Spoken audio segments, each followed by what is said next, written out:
Okay. Me. All right. What's up, everybody? My name is Tori Franco. This is the What the World Needs podcast. And this is... Mike Artist, chef artist. His last name is really Artist, and he's a chef in New York. Yes. Yeah. Yes. And I'm going to interview him because he's apparently really dope. And I've been stalking him on Instagram, and he has these really dope pictures. Okay, so the first thing I want to ask you is, well, first of all, how old are you? 29. You're 29. Okay. How did you get into cooking? I got into cooking about, say, 7 years ago. I've always been into anything that has to do with art. Is it drawings, paintings, music? But say 7 years ago, my mom said, because at that time I was still in college, said, well, why don't you try out cooking? Because I was kind of in limbo, kind of going for my liberal arts. So I said, all right, I'll give that a shot. And ever since then, it's been the most fulfilling thing that I can possibly have done. Did you grow up loving cooking? Like, was it No. always it was just something you stumbled upon? Not stumbled upon, but I guess made my way to it. Because I think I was probably going to come into it eventually. Yeah. But I just think that my mom pushed me more into it to be this passionate about it, That's awesome. And most of the time with parents and like the arts, like cooking, music, acting, parents will try and steer kids away from that. Not my mom, man. She's, I remember my last test I can't say my last time, my last semester in college. And at the time, Mom was going through a rough time, and she was in the hospital and stuff like that. And I got a grade back. It was a 99. Damn. I'll never get this. And I got to 99. I said, I'm going to go to the hospital. I'm going to show this a good grade and maybe, bring her spirits up. I go to the hospital and I say, hey, Mom, what's going on? You feeling better? Yeah, I'm doing a little better. Okay. So I said, look, I got that test back that I studied for like 3 days straight. I mean, I was on Red Bulls nonstop for those 3 days. Just because I wanted to make sure that I was going to pass. What subject was it? It was geology. All right. Ugh. Yeah. But I showed her the 99. She goes, 99? Yeah, no. The next time, you better study an extra 2 hours to get that extra point. What? I'm pretty sure 99 is A. But to her, doesn't matter. Doesn't matter. She always has put me here. So you grew up with the mind state of like, if you're going to do something, you got to go all the way with it and put your all into it. Yeah. And I can tell that you do that from your Instagram, like with cooking. Like, you can just tell by your pictures that you're like, it's what you love. I'm passionate about it. Yeah. I mean, and it's your life. Yeah. I work day in, day out, whether I'm studying or I'm watching videos or I'm actually cooking at my house. I just feel that if I don't work hard, that I'll be doing myself a disservice. Yeah. So I always make sure that if I'm not doing anything, I'm always doing something with food in it. Yeah. Whether it's a textbook, whether it's video, watching Chopped. Learning something. And that's the key, too, I feel, with any field. Yeah. But you got to be humble and understand that there's always something to learn. Because you went to, from what we were talking before this, you went to, like, extensive training. Yeah. I went to Italy. Where'd you go? I went to Italy. I did my internship there for a month. That was an awesome experience. It's fucking crazy. Then I also went to Manhattan to the ICC. What's that? That's the International Culinary Center in Manhattan. Oh, that's huge. Yeah. And I went there and I got my food styling certificate there too. So I'm also a food stylist too. Oh, wow. That's a thing? Yeah, it is. Is that why your dishes look the way that they look? I'm telling you right now, if you're watching, if you're listening, you're watching, whatever, you got to check out his Instagram because the and I was telling you this before, the aesthetics of like what he puts into a plate to make it visually pleasing, it's amazing. It's amazing. Because like I said, the plate is my canvas. So it doesn't matter what the plate looks like or what color it is. I always start out, say, blank plate, right? So now in my head, even before the food is even cooked, I already have it in my head of what I want to look like. Yeah. Taste too, but for more so for a picture to look. Because I feel, this is my theory, I feel like if food looks good, it tastes good. Yeah, it does. Like, if you have something, like, there are dishes out Yeah. there that look like shit but taste good. Mm-hmm. But, like, I feel like it's a mental thing, too. Like, if I see a plate that looks like straight up diarrhea on a plate, I'm not going to want to touch it. Because the old saying that we eat with our eyes is very true. Yeah. You look at something and say, that looks fucking amazing. Yeah. I want to eat that. Like your grilled cheese post. Like, I was Something like, simple, oh. you know. I saw it. I didn't even know it was you at first. And then I saw it. I'm like, oh, that looks really good. And then I saw it. I'm like, it's this guy again. He's like, you're going to get me off my diet, like, with the pictures that you're taking. And, yeah, I feel like the visual, especially with food, like. And that's all from, like, long hours of intense work looking at other chefs of how they make food. And so I look at You had theirs. to do that? I have, yeah. So what goes into, like, the training when you're a stylist? So, okay, I'll give you one example. Like, you know when you watch TV and you watch a commercial of, like, Baskin-Robbins? Yeah. And you see how, like, they put the ice cream in the cone or whatever. That's not really ice cream, though. What is it? It's pretty much, sometimes it could be mashed potatoes that they formed look like it. Because obviously, if you're on set like this and you're trying to film something that's melting, Yeah, it's not especially gonna with all the lights. It's not going to keep its form. Yeah. So they'll do it with, like, you know, Could it be like potatoes or Play-Doh? Not Play-Doh, but well, I mean, I can see why it'd be Play-Doh, but no, it was like most of the time it could be like mashed potatoes, and they form it to make it look like that, or it can be. It's disgusting. Yeah, it is disgusting, but it can be like frosting with like a lot of confectioner sugar, and they make it thick so that it can stick there for a while. That's crazy. Yeah, that's all we're food getting all the styling. We're getting all the secrets now.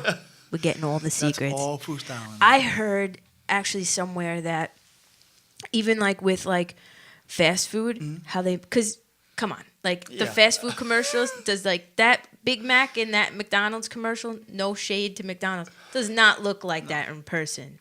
A food stylist does that. Someone like me would go there and do that. So you're qualified to do that. I have a certificate and everything. And now what do you, okay, so now the training for that, you had to learn how to, I guess, to like be able to see a plate, and like what did you have to do?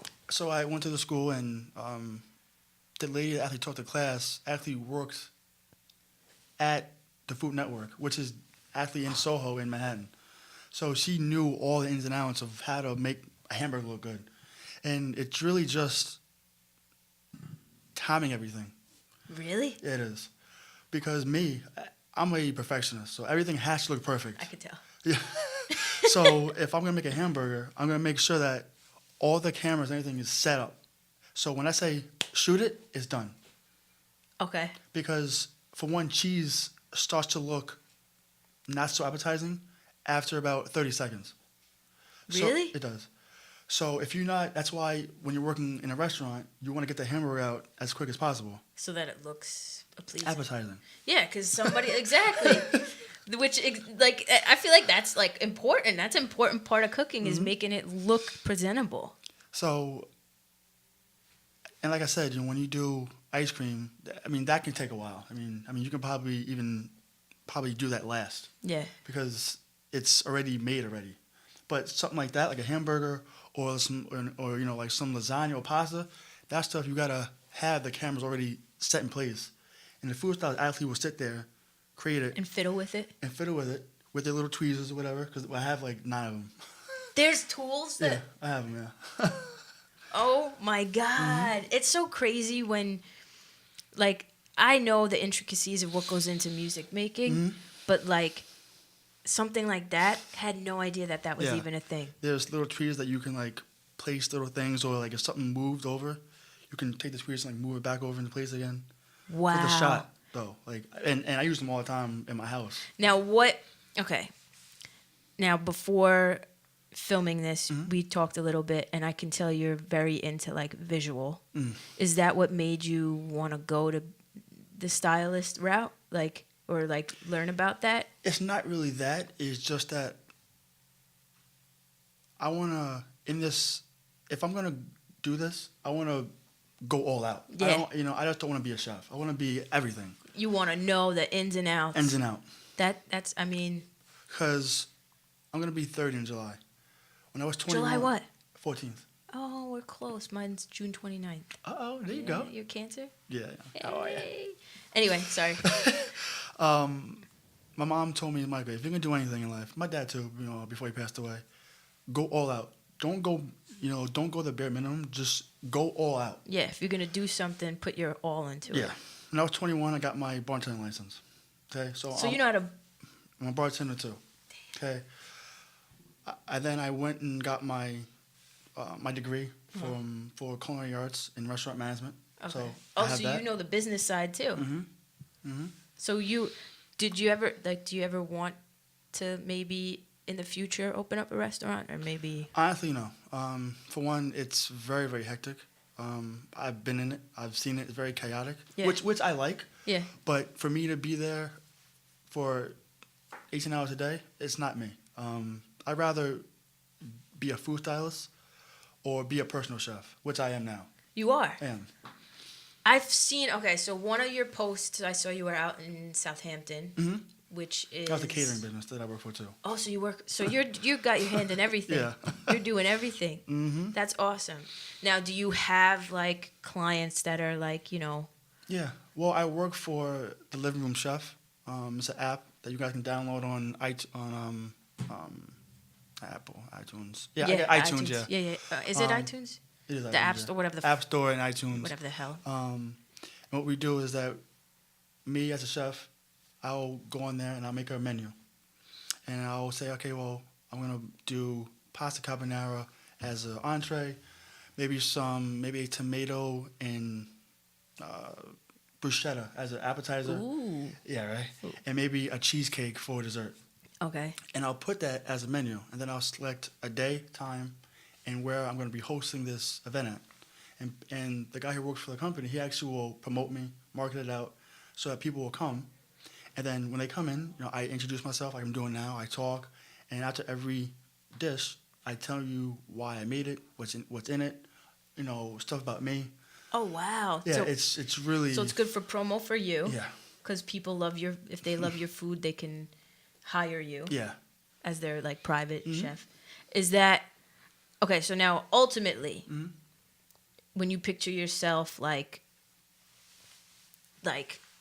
when you look at yourself and you're like, okay, I'm exactly where I want to be. What is that to you? Like, what do you see yourself? Where do you see yourself? I see myself as probably the most inspiring private chef, personal chef in the world. That's what I want. Got it. To have my own restaurant and make it, 3 stars or not not really. Just because I've been, I've taken time in the restaurant business.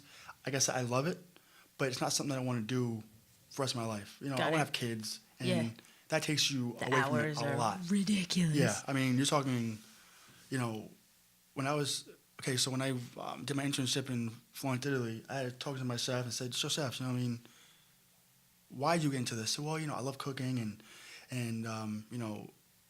and as a kid, I didn't have much money, so honestly, me being in the kitchen was kind of my only way to eat. Yeah. Like, wow, I mean, that's kind of rough. I mean, to know that somebody actually picked this profession because that's the only way you can actually survive, that's rough. Yeah. But I guess from that, he actually started to love it. Yeah. And that's when he wanted to open his own business. But me, no. I mean, if I could be a Michelin chef, as far as a personal chef, yeah. But to have my own restaurant, I wouldn't really. It's not my thing. So you want to be like the most sought after chef out there. Yeah, if people say, what, Mike, could you do like a tasting menu at my restaurant?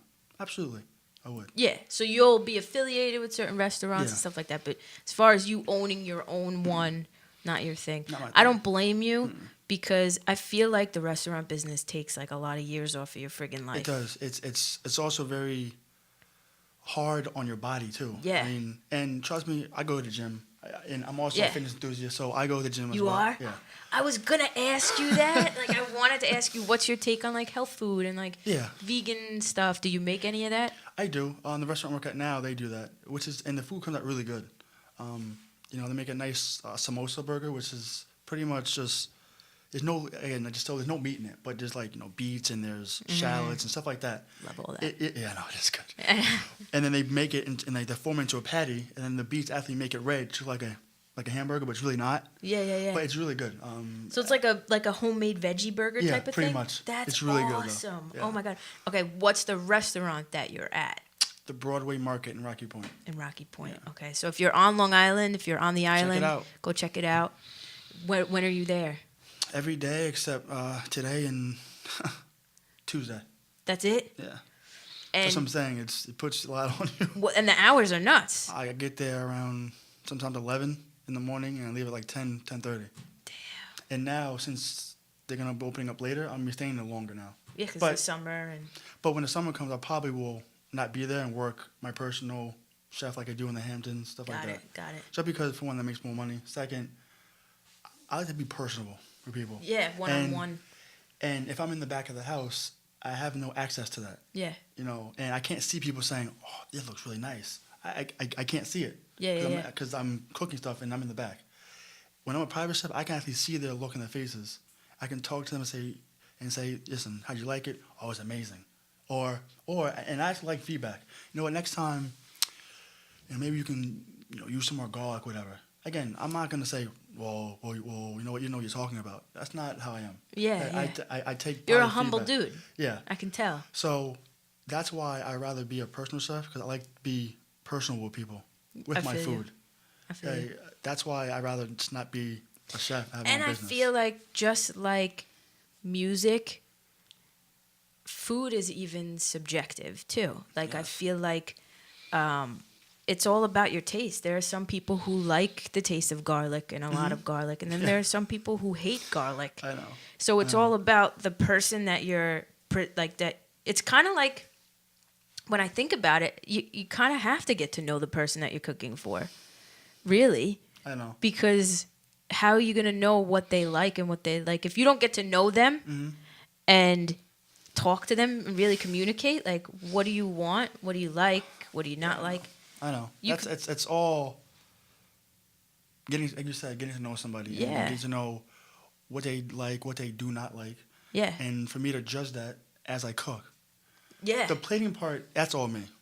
I mean, I've been doing this for almost going to be 8 years now. I know how to make a plate look nice. I don't care what it is. He does. I don't care what it is. It can be peanut butter and jelly, but I damn sure make sure that peanut butter and jelly will look like gourmet to the fullest. Legit, he has a post on his Instagram. Did I say this already? If I did, whatever.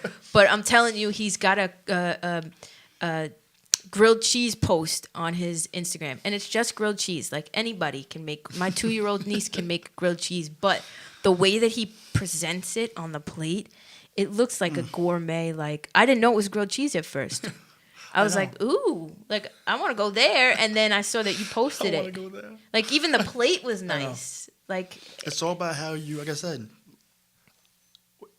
Like when I'm like, okay, so when I'm making the food, like I said before, or not even before that, when I even like when I start to buy the food, yeah, I already have in my head what I'm going to do, how I'm going to make it look, and I think that's where my artistic part comes from. Yeah. Because when I went to that school in the city, ICC, I actually was walking around and I went to some museums by myself, and I can look at a painting, and I can tell you 10 different things about that painting. I can be like, well, I can tell that the person was sad in this painting, or that person was happy. Really? Yeah. You can do that. Mm-hmm. I suck at the visuals of it. I can look at something and say, you know what, I can tell that person had a good day painting this painting because I can tell by the colors that they put in it. So you're very in tune with. I knew it. You're very in tune with the visual and the art, because honestly, before stalking your Instagram, and really talking to you before, as I'm talking to you, I'm realizing like it's really an art form. There's a lot more that goes into it. There is. It's so interesting. Like, I don't think tomorrow I'm going to become a chef, but I always, like I said, I told you before, I always appreciated, because my father used to be a chef and whatever. I always appreciated that and loved watching people cook. But there's really like... It really is. I mean... intricacies. Because there's the difference between a cook and a chef. Yeah, what is that? What's that? A cook is someone who just works minimum wage just to earn a buck or make a living. Yeah. A chef has a passion for what they do. Now, does a cook go to school? No. You could.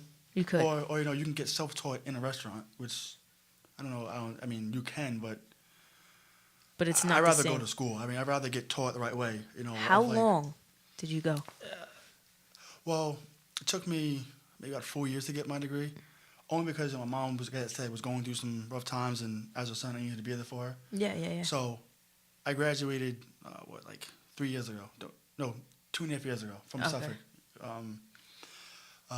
Suffolk Community College in Riverhead. Because on Main Street, they actually have their own campus there. They do? Yeah. For culinary? Yep, and also baking students too. But it's funny too. If you actually get a chance to go there, and you go into their bistro in the front, there's a huge poster, probably about the size of this, of me there. Of you? Yeah.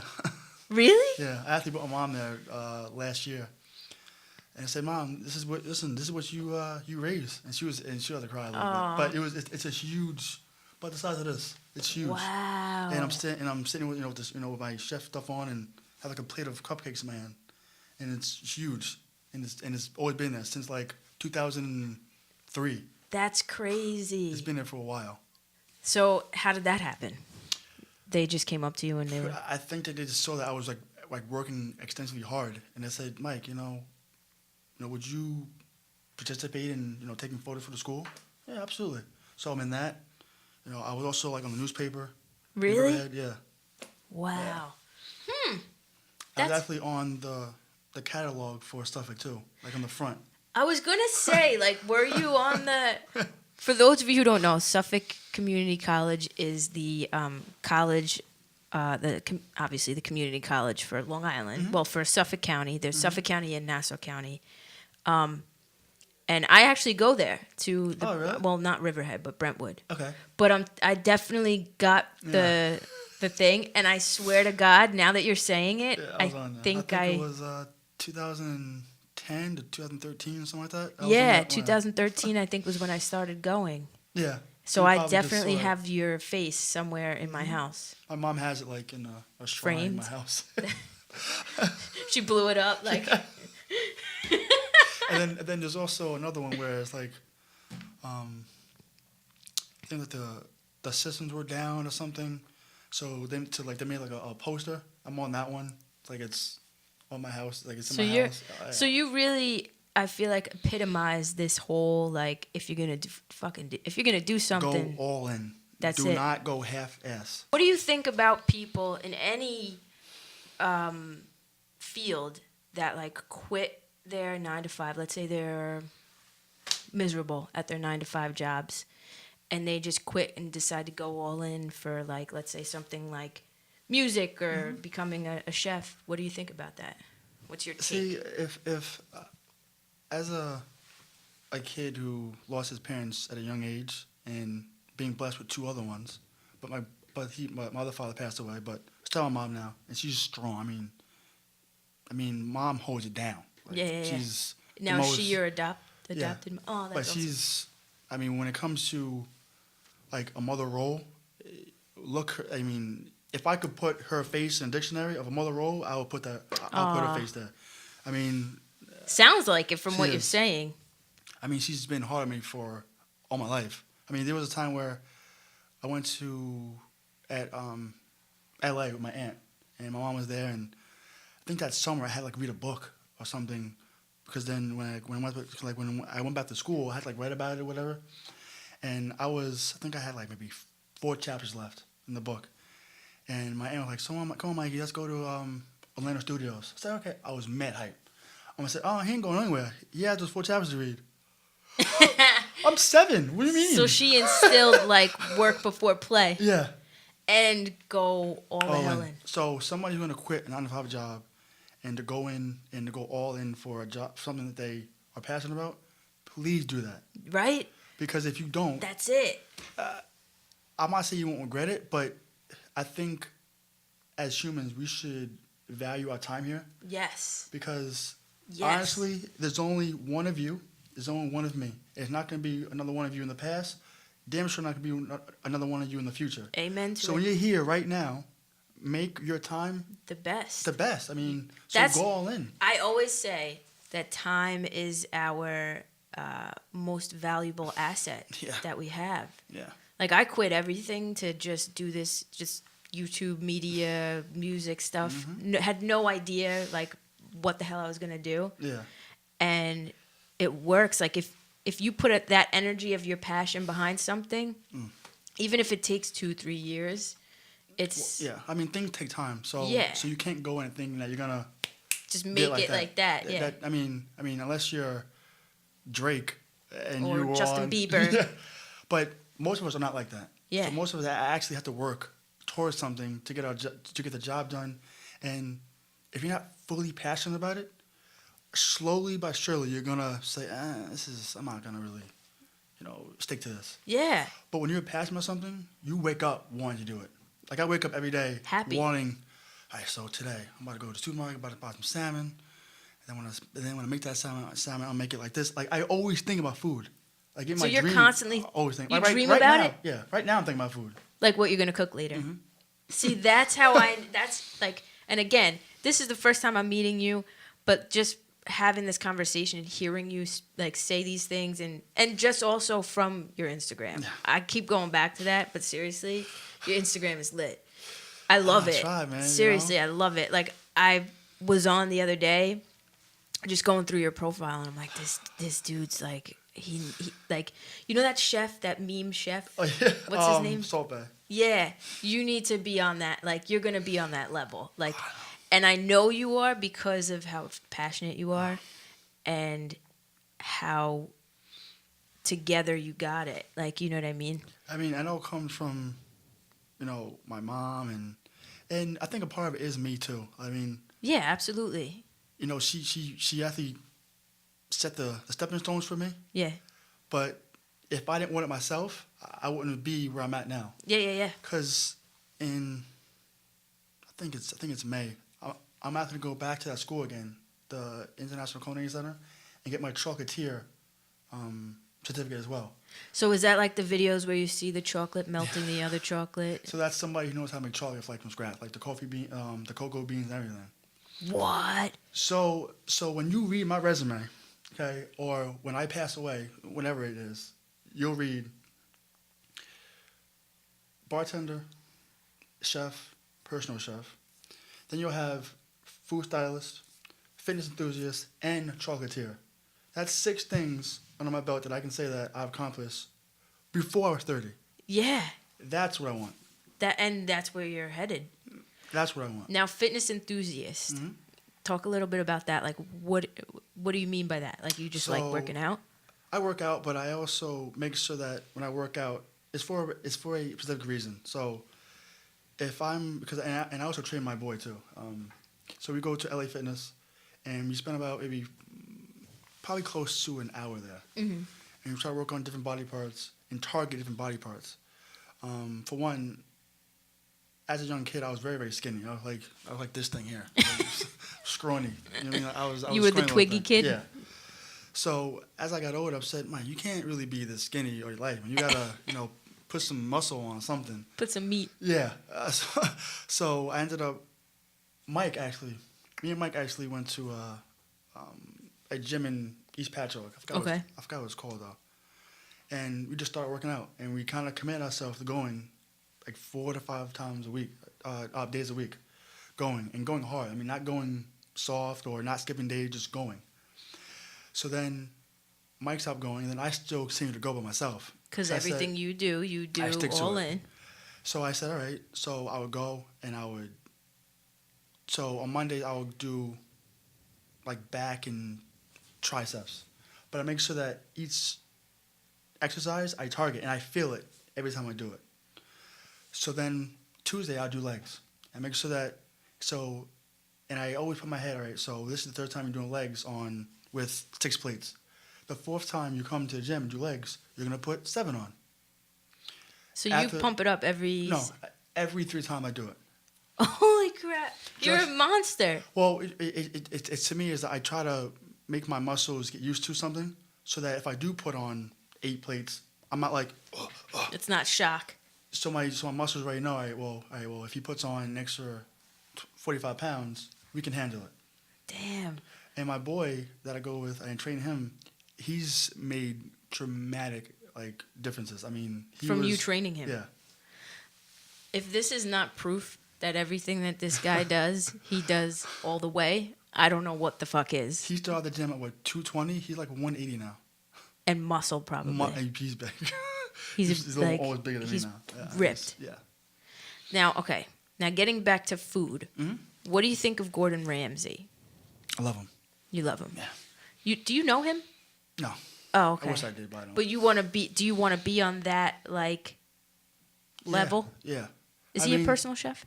He's a 3-star Michelin chef. He has restaurants in Las Vegas and I think in the city as well. But there's also another chef called Eric Rippler who has but his restaurant is basically based off seafood. Yeah. And his food is amazing. Who's your favorite? Eric Rippler and Ramsay. Oh, really? Yeah. Oh, wow. Hit the nail right on the head. I mean, I like, Bobby Flay, but I feel like he's more commercial. Again, great chef. I love him too. But those two of the chefs that I mentioned are more my style. And people don't really like Ramsay because he yells. But I love him. That's the... But people don't understand that you shouldn't send out a salmon raw. It's really not that hard. You could hurt somebody. Yeah, especially if you know and you've been to school for this. Yeah. You should know, all right, a salmon really shouldn't go out raw because it's Yeah. not It's good. got to be stressful when you're in there. You called it back of the house. Yeah, with a line, I guess you call it. Which is just cooking in the back. Mm-hmm. When you're the chef in the back, it's got to be stressful. Because you're not just cooking for one person or 6 people. You're cooking for a whole dining room. Yeah, exactly. And especially on Long Island, love this place to death, but people are very a little stuck up on this island. And they want their shit right away. Yeah. And when you're dealing with where's my tuna? Where's my this? Where's my that? It's got to be you're under pressure. See, me, I've learned over these years of being in this industry that you got to not fall under pressure. You got to keep calm. You just have to be humble about it. Yeah. So when I'm working on the line, you got to, as a chef, you should know cooking times of things and how they cook. That's one thing. That's one important thing as a cook you usually know. Especially you're working in the back of the house on the line. Because it can get very, very chaotic back there. It's a lot of cursing. It's yelling. There's this person saying, dishwasher, pretty much because when you're cooking something and you're done with that dish or that pan, you throw it under so that when it gets full, you call the dishwasher or the person that's by the dishwasher to come pick that up to put them in to wash them, and then you bring back an empty one, so that you have continuous constant. So that's one. That's one thing that's being yelled in the kitchen. That's one. Then you have a chef saying, so how long on that salmon? How long on that hamburger? How long on that pasta? But I don't really fall into pressure because I enjoy it. And I know how things cook. I know when something is... Okay, so when he says, all right, so we have a medium well burger. And we have a roasted chicken, which takes 25 minutes. We have a chicken sandwich. So first thing, you have to obviously put the roasted chicken, that's pretty much a half a chicken, into the oven. It takes about 25 minutes. Roughly, I'll say 28. And you make that from scratch, Mm-hmm. On order. On order. Oh wow! So, but that, again, once you see that ticket, okay, that's the first thing you put in the oven. That's obviously you have to know that. You have to know that takes the longest. So if you are ever going to a restaurant, you order a roasted chicken. Just know you're not gonna get your roasted chicken right away. No, especially if they're making it fresh on order. Yeah. Don't be one of those people that gets pissed off when you've been waiting for 25 minutes. You better order appetizer or something. Yeah, if you're hungry, if your blood sugar is going down, You better order something else in the meantime. Yeah, so you put that in, Uh-huh. and the oven that we use, it says that the roast chicken is done around like 160. So at around 140, I would tell the guy in hamburger, yo, drop the hamburger, man. Especially if it's medium well. That takes about 8 to 10 minutes or so. So then once I see that he flips it over Yeah. in those 4 minutes, because it's 4 minutes on each side, okay? Once I see he flips that, I will then drop some fries for his hamburger. Then I also drop my chicken sandwich. Chicken sandwich that's about this thick, takes about maybe three minutes or so. So once I plate my chicken sandwich and the fries that also go with my chicken sandwich, everything will go out at the same time because once 160 hits, alarm goes off. Now, okay, here's what I want to know. As you're speaking, I'm coming up with a question, right? Let's say there's 4 people having dinner, and everybody obviously orders something different. Did they have, obviously there's more than one chef in the back. Yeah. Is it like one chef designated to that one table? No. We're all doing So the same there's a thing. bunch of different chefs at the same time working on, like you guys are all like, your right hand is helping, this person is whatever. So if they order like Philly rolls, that's all me. I mean, I can do that. Drop in the fryer, take them out, cut them up, do like, I put the little nice design on the plate, send them out. Just because that's order fire. That means that's the first thing that goes out immediately. Okay. Then when it says 2, that means that's for the entree. So the people that are eating the Philly roll, they can wait. You know what I'm saying? So that can wait because obviously they're eating as far as like a table is concerned. Yeah. So everybody can share that. So if that roasted chicken and the hamburger and the chicken sandwich can go, we're still gonna put it in now because I don't think it's gonna take somebody 28 minutes to eat Philly rolls. So so that's, Especially when they look in the way that you make them. right, go on in a second. Yeah, that's it. So again, it's all bottom of the line. It's all harmony. Okay, you have to communicate. That's crazy. You have to know how things are going, and you also have to be, like I said, be visual. All right, well, that hamburger's done. Or You have to like flipped. be observant, visual, Very observant. on your toes. Yes, because if you're not, you can get lost in tickets. You can not hear something from the chef saying something. Not a job for me. I am. But My I like head it. is too far up my ass. It gives me a sense of like. What do you do to get the energy for that in the morning when you wake up? Do you drink a lot of coffee? Like, do you? Sometimes I take Red Bulls, but it's really just the passion of what I love to do. That's it. It's really That fuels wakes you. me up. That fuels me to go to work. That's amazing. Nothing else really does that. That's incredible. Nothing else. I mean, I can have 10 Red Bulls, but I'm still gonna want to go anyway. I mean. Yeah. You still like it energizes you enough that you don't even need the Red Bull. The Red Bull's just an extra like rocket boost or whatever. Pretty much. That's I don't know how people. I guess because again I'm stuck in my little bubble of like doing this and this I do all at my own pace. You gotta really love something to be able to like listen to other people basically not tell you what to do, but like It's not that, again, when you're a chef, you are cooking for the customer. You're not cooking for anyone else. Yeah, cooking yeah. for the customer. So if your mentality is not that, you're in the wrong business.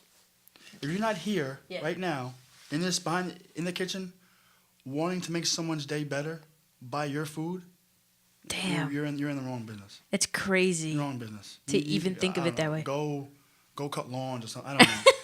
You're in the wrong business. My objective every time I put out something, I don't care what, it can be French fries, is to make that person who ordered French fries happy. Wow. Philly rolls, whatever it is, my objective, every dish, is to look perfect and and to have that person say, I'm coming back here. Yeah. This food is amazing. I'm coming back here, and on top of that, I'm going to refer people to come back here too. That's amazing. That's my objective. I gotta come to this restaurant. It's when you're pretty there. cool. It is. It's a nice place. It is. What kind of food do they like? It's really from the table, meaning that they only do like organic stuff, and That's which I awesome. like too.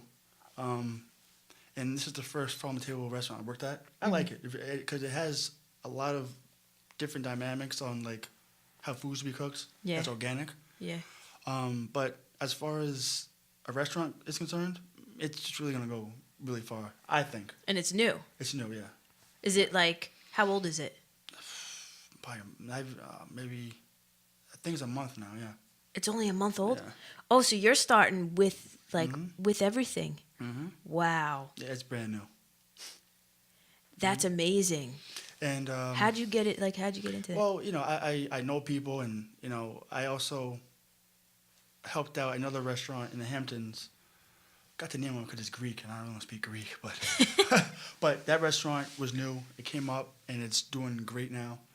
But Greek cuisine really isn't my thing. That's why I just said that that's why I agreed that I would just do the opening. Yeah. That's not really my thing.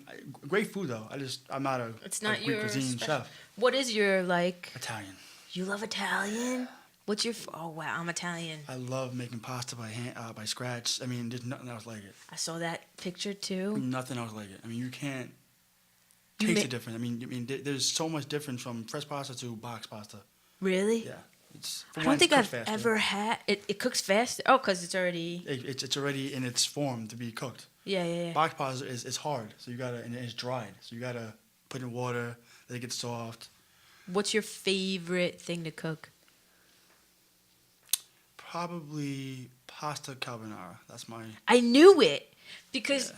I mean, psychologically, like, I like to, like, analyze things psychologically. But before, when you were talking and you said, oh, if I'm, like, your example was pasta carbonara and bruschetta, I knew that A, your thing was Italian, and that carbonara was your favorite to cook. I think going to Italy for that month that I did my internship, that heightened my passion for food and wanting to be around it.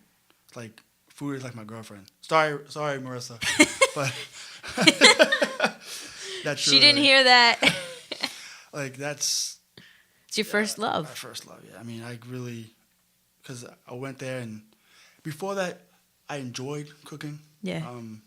But going there and like cooking with chefs, and he called me the Michael Jordan of his kitchen. I never forget that. Yeah. Wow, that's huge. Yeah, I never forget you telling me that. That means obviously there's something. Yeah, I like can him. I can sense it. Just I can feel the passion that you have for it, It's incredible. Like- Like I said, right now, I want to go home and just and cook something. I don't get what it is. I But gotta try your food. I gotta try it. I think Mike is gonna do a grand opening here, and you want me and the living room chef to come here and do it. Be here because we're gonna. Oh, I'll be set here. that up. I will be here. Because then firsthand you can see how I am around food. Like it's, Yeah. Like I'm Do in my you own go zone. into your zone? Yeah, I am. Do you turn into like a different person? Not a different person. I'm just more focused. Like I'm. You just hone in on it. like you can tap me. I'm like, yeah, what's up? Are you like really focused on what you're doing just now? Yeah, my bad. What's up? That's awesome. That's also like another way to tell like that Yeah. you're, when you can get, because to me that's like a form of meditation. It is. When you like Yeah. you feel that. I feel complete when I'm cooking. Yeah. Like I feel alive. That's Yeah, that's. And when you know that you can, when you know that something can make you feel that way, you want to do it for the rest of your life. absolutely. It's like a drug. You get Yeah. addicted, but a good drug. A good drug, Yeah. obviously. Yeah. I'm a fiend for cooking food, I guess you can call it. So now carbonara, how do you make carbonara? So, it's just regular pasta. You can use maybe linguine or angel hair, and you get bacon or The Italian bit. What's it called? pancetta. Yes, You can use pancetta. that too. Or if you want, you can do like really thick cuts of bacon, which is also has a lot of flavor. So if you're making this, you really wouldn't want to use a lot of salt because bacon's obviously The salty. natural. Okay. So you saute those until they're pretty much crispy. I tend to put some garlic in that. Then I saute it, and then I'll take some egg yolks. Okay, I'll probably put some more garlic in there, maybe some salt, Babe. but just a little bit of salt, not a lot. Pepper, but typically I like to put white pepper because I don't want to see the black. That's a thing? Yeah, it is. White pepper's a thing? Yeah, just because you don't see it in the dish. I didn't know that. Yeah, it is. Learn something new every day. So then, as that comes along, when the pasta's done, then I'll put the pasta in the same pan where the bacon was. Okay, I'll saute that up, mix all that with the bacon and the pasta. Then I'll take that mix of the egg yolks, and I'll put that and I'll incorporate that inside the pasta. So then I'll mix that together. That's why it's so creamy like that. Yeah. And then a very good important part is the pasta water. If you don't put the pasta water in there, it's gonna come more congealed. It's not gonna. It's gonna be like scrambled eggs. Yeah. So when you put in the pasta water in, it makes it very, very creamy. And the last thing I'm gonna put in there is just some curled parsley to give it some color. Now, what interests you about like Italian cuisine? Like The culture. It is the culture. Yeah. Was it the fact that do you think that going to Italy and seeing it firsthand was It what was. it was? Because I going there, I think it was my second day there, and all my roommates and I were like just walking around the city and trying to see what's new in this country that we haven't been to before. Yeah. So we stumbled upon this random restaurant, and the guy was outside. I said, "Buongiorno, I forgot else, but I kind of forgot what else he said to us. But he handed us this card, and it had a menu on it. It said, bruschetta or salad, and then it said lasagna or spaghetti, and then a glass of red wine or white wine for €10. €10 out there. It's like, all right. I mean, I'll definitely do that. It's not that because that's really not that much money. €10. I mean, it's like what $10. Yeah. Or I think to convert it, it's a little more. But I said, yeah, of course. So we all did it. I had the spaghetti, the white wine, and the salad. Okay.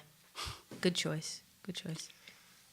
When I dived into that spaghetti, it was nothing like Italian fresh made pasta. Like from Italy, authentic. Italy. Authentic. Like, yeah, it changed my Was it taste buds. Was the sauce sweet? Yeah, It was? Yeah, now I think about it now, it was. Cause I dived into it. I said, "This is what real spaghetti supposed to taste like." Because they don't use meat either. Like No. they don't put meatballs in there. That's a thing, right? And ziti doesn't exist. no, they don't know what that is. Ziti's American. And out there, they don't even know what pizza is. Really? No, they have flatbreads, but I think Like they call with it bruschetta on it. Yeah, they don't have pizza there. I never went to one pizzeria out there. That's wow. We've Not been one living a pizzeria. lie. I mean, pizza is good, but Yeah, but out there they don't. it's American. And their coffee is. I mean, they don't know what Starbucks is out there. It's all fresh stuff Yeah, too. everything's fresh. Everything is from, like, actual ingredients. Like, it's nothing pasteurized. Yeah. Nothing is like a day old. Everything's new the same day. Everything's fresh. So that's why That's why I'm. what kind of brought you in. Yeah, that kind of like grabbed me and said, "This is what you want. This is why you should be all into Italian cuisine," and that's all I really do is Italian cuisine. Now, prior to going to Italy, did you like Italian cuisine like more than like or Italian food, I should say, more than? Not really. I mean, I just enjoy cooking in general. Okay. It could be soul food. It can be southern food. Ooh. Yeah. I know I made some greens, girl. You do? Oh yeah, fried chicken. Black eyed But peas? oh yeah. Oh my God, I love all that. But Seriously. I think God made me say to myself, "Why don't you do your internship in another country?" Because realistically, I was gonna just do it at my school. Yeah. Just to get it over with. Yeah. But someone said to me, "Why don't you just do it in Italy? I mean, I think that would be a better experience, and you'll get more experience from that culture going Yeah. out there and cooking with chefs out there. Because the chefs at my school were great, but I mean, you cooking from an Italian chef. I mean, that's something that most people don't ever really do. Yeah. Unless you lived in Italy, you went to school out there. Yeah, But- there's like the French cuisine and Italian cuisine is up there. Yeah, it's so. As far as that, I mean, I don't know. I mean, that's why I said going out there and doing my internship out there. It's like a really different experience because I knew that going out there was gonna do something for me as far as positivity, as far as my career. Yeah. But not like that. I didn't think that it was gonna It change changed me you. like that. No, it really had me hone into what I really want to do. It put you on like the path. Yeah, like I'm on a road, and it was Italy, and I said, oh, no, let me try that path, and from there on, That was it. that was it. And That see, was it. even you taking the leap, because I feel like even that is scary. You know, being a month in. Fear is fake. Yeah, it is fake. Fear is Absolutely. fake. Absolutely. People Hold who are Let me show you. This is my. Oh, hold on. My background on my phone. Fuck. I think fear is it's all because I was like, yeah, say yeah. That's I don't know fake. if anybody can see So that. if anybody is scared to do something, that's just yourself unconsciously telling you that. Yeah. Anybody can do anything they want. It just if you want to do it. Yeah. You know. You have to decide to do it. Yeah, you have to decide that you want to do that. Yeah. And once you make that decision and do it, you think to yourself, why was I scared of that in the first place? Exactly. Yeah. Because I think I was like, what? Honestly, I'm not gonna lie. I think I was 20, and before then, I was scared of going roller coasters. I know heights Me and doing all this. too. I thought that I would like fall off, or the actual ride would break, like in Final Destination. So I was scared as anything to go on a roller coaster. But I said to myself, Michael, stop it. So I went to Six Flags. Yeah. I think I went on like the Batman ride or something. Scared as hell on the ride. But when it was done, I was like, that's why. So much fun. Yeah, like why? Like how come I was scared of that? Can I just tell you something? I did the exact same thing. And I'm the same type of person. When I decide to do something, I'm like, I go. Mm-hmm. Like, that's it.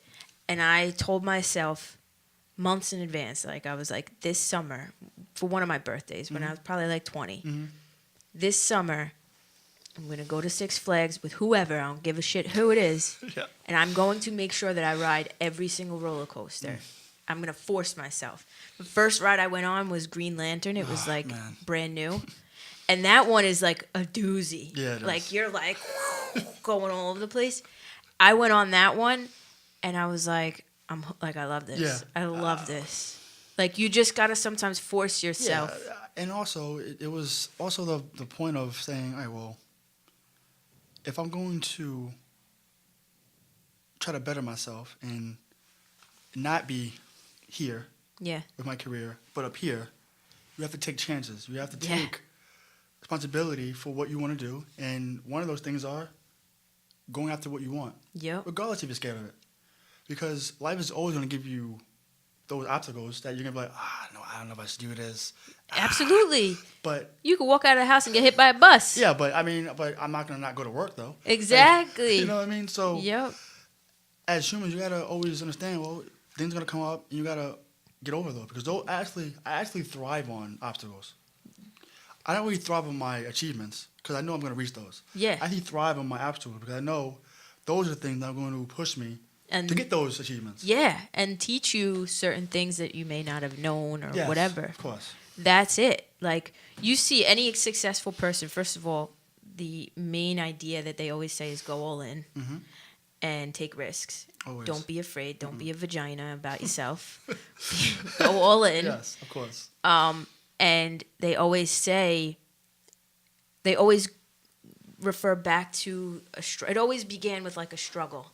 Something happened. Yeah. Whether it's huge or not huge, it always started with, I entered into a really big depression and had to get myself out. Like, when there's no way and you have to make a way, it's fucking fight or flight. Yeah, exactly. And if you want to be successful, you got to fight. Like, you have to.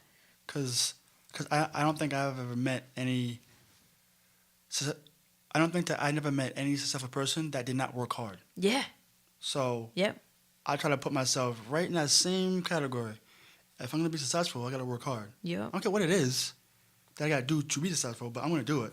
Because I know that I value myself way too much not to do that. Yeah. So... It's scary, like, talking about fear. Yeah. It's, to me now... It was scary to take the leap into all of this and everything like that.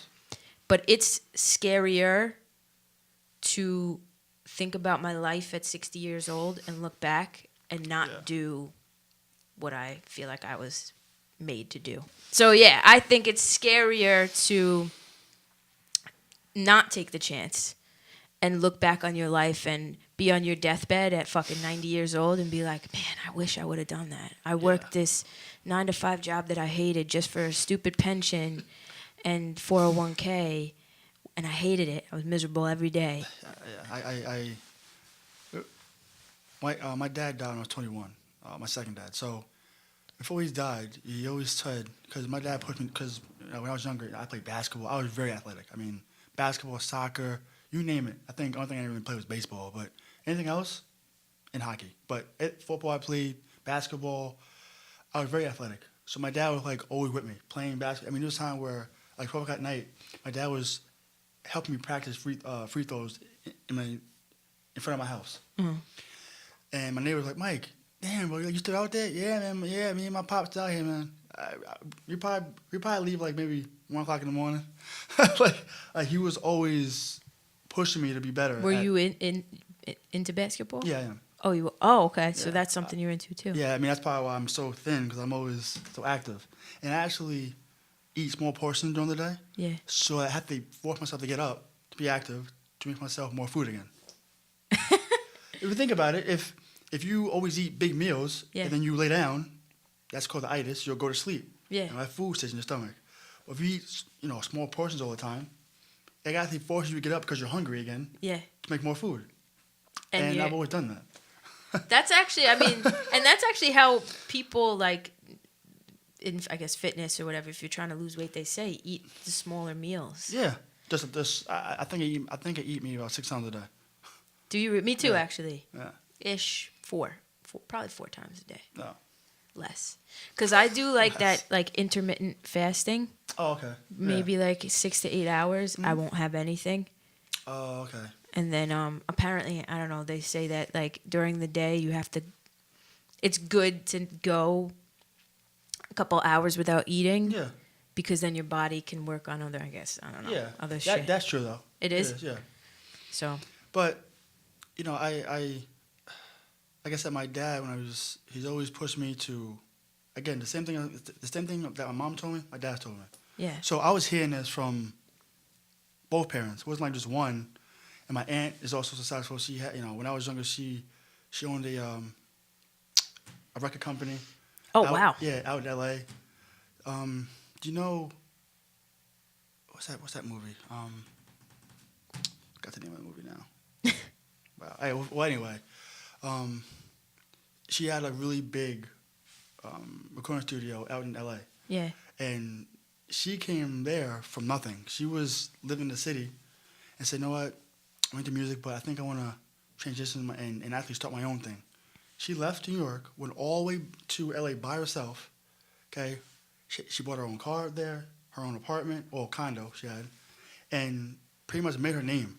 And that's also a good positive thing that I see too. Like, yo, my aunt did that shit by herself. Yeah. She hadn't help for nobody, nothing. So you saw your aunt and her success, and your parents just drilling these morals into you. It's like it's stilled. I mean, I don't know. It won't ever go away.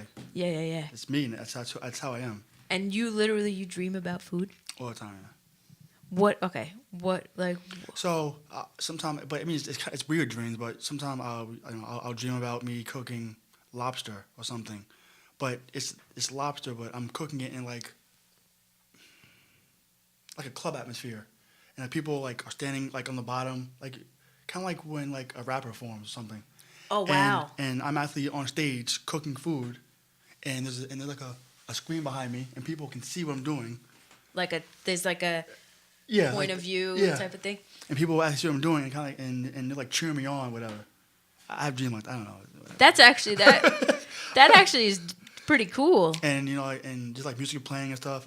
But that's a dream though. But as far as like food though, I'm always thinking about that. I mean, so what are you gonna cook later? I think I'm gonna cook some lobster. I'm gonna go there. You're gonna cook lobster? Yeah, because I have some in my house. You have lobster at your house, just chilling at your house, waiting to be cooked? Yeah, I have some. Like I'm talking about, like when I get out of here, like when we're done with this and I go and eat, I'm probably like gonna have a smoothie or like some like basic shit, and you're like, I'm about to go cook a 5-course meal. Probably have like, again, I might make some pasta. I might make like, I might make like a shrimp and lobster fried Diablo. It's like a, Ooh, that's that spicy sauce. yeah. You ever been to Pops in Island Park? No. Really, really dope seafood. Really? I mean, to my standards, you're a chef though, so your palate may be different. Everybody says that. You know, it's funny. You know, like I'll be out with my friends and stuff like that, and they're like, "You're that chef, right? That posts out good food all the time." Said, People yeah. recognize you. They do. That's see, that's They do, amazing.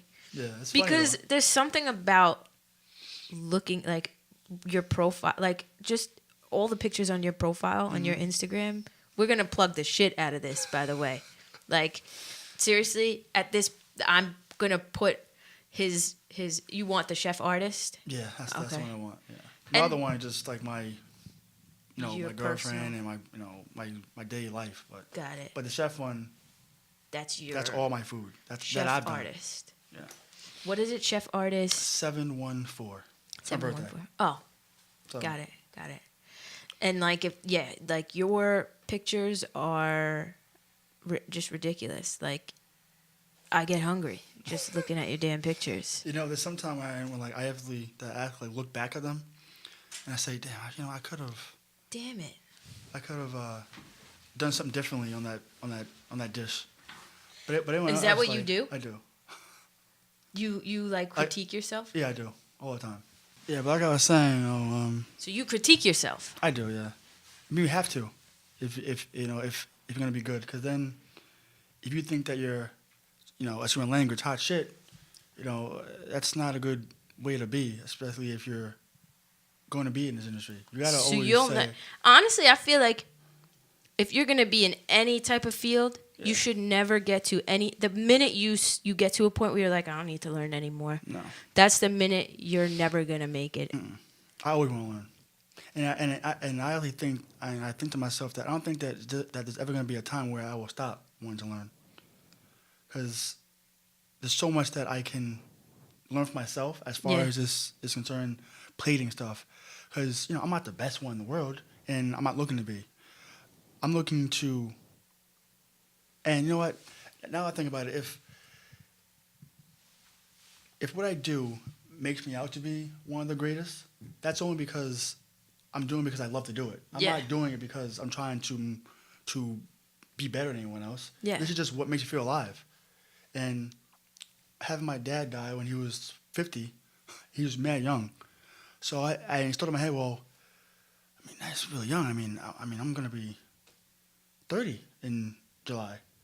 And there's nothing telling you that you're gonna die tomorrow, next week, next month. So I want to learn and do as much as I can now. Yep. So that if something would happen, I'm gonna die happy. Yeah. I'm You're not gonna die like, knowing. damn, man, I didn't do that, or I mean, I didn't, live my life like I wanted to. Yeah. I'm gonna die dying happy with my smile. No on my face. regrets. No regrets at all, because I That's know it. that this is what I love to do, and there's nothing else that really makes me feel that way. Have you ever heard of Gary Vaynerchuk? Sounds familiar. He's like I love him. He's a motivational type of dude, like entrepreneur. Wait, what's his name again? Gary Vaynerchuk. I think I've heard of him before. He's like very like he curses a lot. Every other word is fuck. But he always says you want to get like perspective on life or whatever. He goes spend like a week, not even a day in a nursing home, and you want to talk to people who have regrets. Talk to those old people in the nursing homes who never took the chances that they should have, and now they regret it. Now that because life happens. And it can be taken from you just like that too. You got to make the best of shit and go, like you said, go all in. Go all in. Like we're you're all here the for a reason. epitome of that. That's Thank it. You're welcome. Like we have a purpose. Yeah. Whether your purpose, and whether you realize your purpose now, whether you realize it when you're 20, 30, 40, you have to realize what it is. Yeah. Because then your life will have more meaning. Yeah. So you won't wake up like, Now I'm going to this job that I barely There's hate. so many. Like, It's sad that a majority of people in this world, 95% of people, are living their lives that way. I know. Like, so many people look at me like I'm the crazy one for doing what I'm doing and trying to pursue what I'm pursuing. But realistically, the ones who wake up every morning and don't feel fulfilled and feel like, "Ugh, I got to do this shit again," and they play it safe, I feel bad for those people. Yeah. And I think those people are the fools. Like, that's the mind state that I'm in. And it seems like you're... Yeah. I've been like that since I was like 18. Yeah. I realized that a long time ago. That that's how you have to be. My real parent died from drugs. So, for one, I don't do drugs. That's for one reason. Second, if I can make one kid out there who's watching this, Yeah. okay, if I can make one kid out there from watching this say, you know what, if my girls can do it, I can do it too. Yeah. I'm living in a one bedroom apartment, with just my mom, and my dad left, and I don't have much love there that I should be getting. But if I can find something that I'm passionate about, that wakes me up in the morning, and I want to strive to be good at it. Yeah. That's all I want. Just one kid out there. That's it. Same. That is like, that's why this is the What the World Needs podcast. Like, because I feel like the world needs to know that there's something out there for everybody. There is. We got to treat each other better and be more compassionate and passionate with everything that we do. Yes.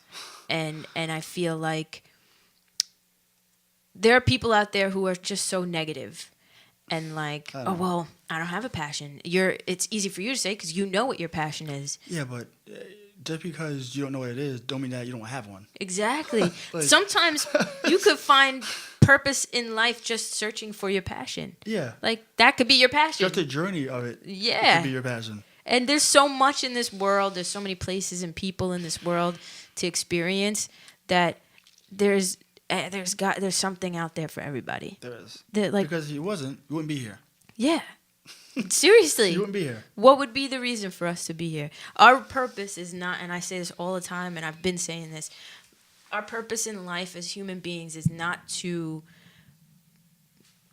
go to school, get a job that is okay just to pay the bills and make the rent, and then die. Like, that's not why we're here. We're here to be fulfilled, and whatever fulfills you, whether that's taking pictures of food, or making food, or taking pictures of cars, or whatever the fuck it is, do it and do it good, and that's like that's it. About 2 years ago, I was working at a car dealership, Honda, and there's this guy, Frank, that works there. Good, cool dude. He can be, he can be a bit of a asshole at times, but as far as like selling cars, that's what he was destined to do. I mean, this guy on a Saturday would write like 6 cars, and we're only there for what, 7 hours. Wow. Like, how are you doing that? Wow. And I think 1 month he sold 40 cars. In a month? There's only 30 days in the month. So how, how are you doing that? And that shows you that anything is possible too. Like, really, anything is possible. And then there's another guy I works at, I think Atlantic Honda, I think. He sells every month 100 cars or more. He literally has people waiting for him when he comes to work just to buy cars and leave. Jesus. I think that he's actually in the Guinness World Record book of like selling the most cars in a month or something. Holy crap. I said, I didn't even know that was a thing. I mean, I guess it is now. But that's also a thing that I can look at and be like, everybody has a purpose here. Yeah. Like, whether you're selling cars, whether you're a baker, whether you're a chef, whether you're a photographer, whether you're into fashion, it doesn't matter what it is. People are here for something. Yeah. Because you're watching this, you're not here just to watch this. No. You're here for a reason. So to learn something, figure it out, and when you figure that out, go all in. Yeah. Go all in. That's what Gary. You got to look him up. Gary Vaynerchuk. He always says take your strengths and double down on them and triple down and just go all in and stop being a vagina. Yeah, like because you can't. I guess like like you said, you can't wake up every morning saying, "All right, I'm going to this 9 to 5 job that I really don't like going to," but it pays the bills, so that's why I do it. Okay, but you can also work a 9 to 5 job and love it too, and also get paid. Yeah. So like, why wouldn't you want to do that? Exactly. I mean, I feel like I've gotten to a point in my life, and it took me 2 years to get to this point, and I still have work to do. Like you said, I have work to do too. I know, like, emotionally, financially, whatever, there's always work to be done. And I know tomorrow I'll be better than I was today, and the next day, you know what I mean? But what I learned was that the best investment that you can make is in yourself. Yes. And that it's okay that I learned most from my failures, whether it was a failure in a relationship or whatever it is. Every shit situation led me to where I am right now. Exactly. I mean, and that just comes from life. You can't, really can't, sugarcoat that. That's just what it is. I mean, shit happens. My mom having breast cancer and me saying to myself, "Yo, I don't know if I can do this anymore." I mean, not saying like suicidal, but I'm just saying like for school wise. Yeah. Like I'd rather just like take care of my mom. But she always said, "No, all right, I'm sick, but it's still your responsibility to get this degree." Yeah. Because if you don't get this degree, and you don't let me see you walk, that's a failure of mine for you. Yeah. Hey, Michael, I'm strong. I'll make it. I'll make it through. And it's kind of like you owe it to your loved ones to succeed. People, as much as we're living in a time right now where there's a lot of negativity and A lot. Yeah. I feel like at the core, people do want to still see other people succeed, especially people that they know. You know what I mean? I have faith that, like, when you strip away all this bullshit that's going on, people still have that common decency where they do genuinely want to see you succeed. They do. It just, sometimes it's kind of lying with a little bit of jealousy and hate. Yeah. Because they're not doing it. Yeah. And it's all because of the fear. Yeah. Fear is debilitating. Absolutely. Like I said, a long time ago, fear is fake. I mean, I think the only thing I am kind of scared of is snakes, because I don't know why, because I don't know how they move so fast with no feet. But yeah, that's like sorcery. Yeah, I think that's weird. But as far as anything else, I mean, there was a time where I was scared to pick up a lobster, but I can do it now. I can hold them up, play with them. Again, you just come, like when you overcome something, you have to think back, like, why would I scare of that? I mean, that was kind of pointless. It's crazy because it's like once you end up on the other side of fear, it's like I attacked that. Yeah, like, look at these guns. Like, you know what I mean? Like, even just little things. Like, I have a book that I write, like, I guess my goals and stuff like that, and things that I want to accomplish or whatever. And for this going into 2017, I made a couple of goals. One of them was like to do something every day that I was afraid of, whether it was small or big. And I feel like I didn't do it every single day, but the main idea was to make sure that I was facing something, and I did, and I feel like had I not faced what I needed to, where would I be? I'd still be miserable, Yeah. So I think that's key. So I just kind of wanted to do it because, people know me. I have friends and associates and stuff like that, but I don't think people knew, like, where I'm coming from with my cooking. Yeah. Like, it's not just a thing I do. It stems from, a lot of obstacles that I've overcome, a lot of fears that I've overcome. Yeah. And I said, you know what? I think people need to now know who I am, because I'm not going to be silent anymore. I think I need to make myself known and make myself well aware that this cooking life that I've been doing for the last 8 years is on and I'm on it and I'm in the zone with it. Like Yeah. nothing really gonna take me out of that. So and I'm also came from a very strong background of hardworking people. Yeah. I mean, my mom was the woman of the year in 2012. Like, What? because my mom was a social worker for New York State.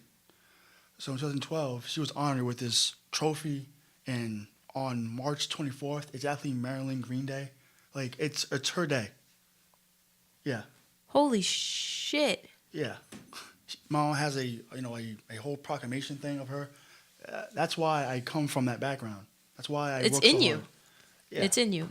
That's why I work so hard. And I said before that I feel as if I didn't work hard, that I would do myself a disservice to myself. Yeah. Because I know that I should work hard. Because if I don't work hard, who else is going to? Exactly. Nobody's gonna do it for you. And I feel like what, going back to what you just said before about basically how it's more than just cooking for you. Yeah, it is. Like, it's your expression. It's how you express your emotions, I guess. Emotions, sometime when I'm stressed, I cook. And once I put whatever it is in that hot pan, it all goes away. That's it all awesome. goes away.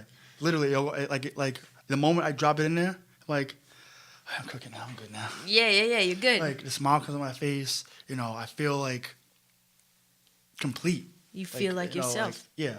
And then I get into that zone, and I just enjoy what I do. I love what I do. And I think there was time people need to know. People do need to know who you are. Mike Artist, yeah. You need to know his Instagram. You have to know his Instagram. Seriously. Like, your Instagram is... I keep... Again... And everything I do is on my phone. And, I think there's one that I didn't, because my boy actually had one of your cameras and he shot it. But everything else, it's on my phone. Because I also went to, again, our food stylist also knows how to take pictures. Oh, wow, food. really? Yeah. So that's it's like... food photography. So... It's all angles and lighting and stuff. You got the angles on point. The angles are on point. And you got to make sure that everything that's on the plate fits in your phone area. Yeah. And sometimes you got to kind of angle it. Sometimes you can do it from here. Sometimes you can do it up top. You're going to have to give me some pointers. I got you. Because, you know how everybody's trying to take pictures of their food nowadays? I don't do it, but, And sometimes, people sometimes, I'll be scrolling to my feed, and I'm like, oh, God, that's such a horrible plate of spaghetti. That doesn't even look good. Yeah. But when I'm plating something, it's all about, not really the look of it, but the art of it. Yeah. Like, if I'm making carbonara, I want to make sure that there's about 6 little pieces of bacon scattered around the plate. Because then well, it's bacon, obviously carbonara. Yeah. But if you don't see any bacon, you're like, well, what is this? Like, it was just people don't know. Just creamy pasta. So you have to actually, if you know what the dish is, you have to make people know what it is on the plate. So there's bacon there, there's some parsley, and then you actually see the creamy part. Sorry, that's definitely You're trying carbonara. to communicate. Yeah, visually on the plate. To let people know what the hell it is. And that's all from, I guess, intense work at my house. There's time where I'm staying up till 2 o'clock in the morning, practicing food, throwing stuff out, saying, no, it's not good. Make it sit over again. Literally, I do this all the time. Holy crap. That's dedication. Yeah, there's time where you can ask my girlfriend. I'm sitting up at 1 o'clock in the morning reading over textbooks, seeing how I can tweak this other recipe because maybe I might not want to use capers in this dish. You might want to substitute. Yeah, for maybe shallots or something, because capers are salty. Maybe I don't want it just being that salty. I'm always thinking about how I can make something else different. Now, if you could leave people with one last nugget, like people watching, with one last little nugget of inspiration. Because honestly, talking to you, again, this is the first time I'm meeting you. I knew you were a dope dude just from what Mike said and just interacting with you on Instagram or whatever. But talking to you, it's really inspiring. You're making me want to go even harder with my shit, you know? What's what I said? That's so again, my little nugget is to whoever watching this, I'm looking to inspire people, not only from my cooking, but just from me working as hard as I do, so that when people look at my food, they don't look at my food, they look at the artist that I am, literally. His last name is Artist. His last name is Artist. So okay, well, I mean, if Mike stays up to 2 o'clock in the morning doing what he does, knowing that he has class in the morning, I mean, I'm pretty sure that I can do the same thing. Yeah. I mean, there's nothing that no one can never really do. It's all a thought process. Yeah. And once you get that positive thought in your head and take out the negative, your world will come together. Law of attraction. That's it. Your world will come together. It will. It has for me, so I know it can do. So I know that anyone else that's watching this, it can happen for them too. So. And that's what you want to leave people with. Yes. And I feel like that's gonna be your like legacy too. I think I put a post on Facebook that in this cooking game, I want to die a legend. I think you got it. I want to die a legend. I want to, when I get older and my kids are, like in high school, and like, isn't your dad that famous chef that like, that cooks for a lot of like famous people? Yeah, it's him. Yo, your dad's a legend, man. That's what I want. Yo, your dad cooks for DJ Khaled. That's what I want. And I see it. That's what I want. I want people to, like I said, to look at my food, enjoy what I do, but also to say, the people who don't have a passion yet, to look at it and say, wow, I mean, if he can do it, so can I. Yeah. I mean, I'm pretty sure he gives me more than enough inspiration to go out. If you're not inspired by this episode, I don't know what the hell you're doing with your life. I really don't, because seriously, this is, again, like your level of passion is like incredible. I try to make my passion like on a different level. Like I don't want it to be, like I said here, I want it to be here. Yeah. Again, go all in. And you need that. Whatever field you're in, you gotta be passionate. I don't care what, I don't care if you are working at Pizza Hut. Yeah. But make sure that you're the best pizza maker there. I don't know. Like, that's you know what I'm saying? Go home and actually read up on how to make pizza faster. I don't know what they do over there, but be the best there though.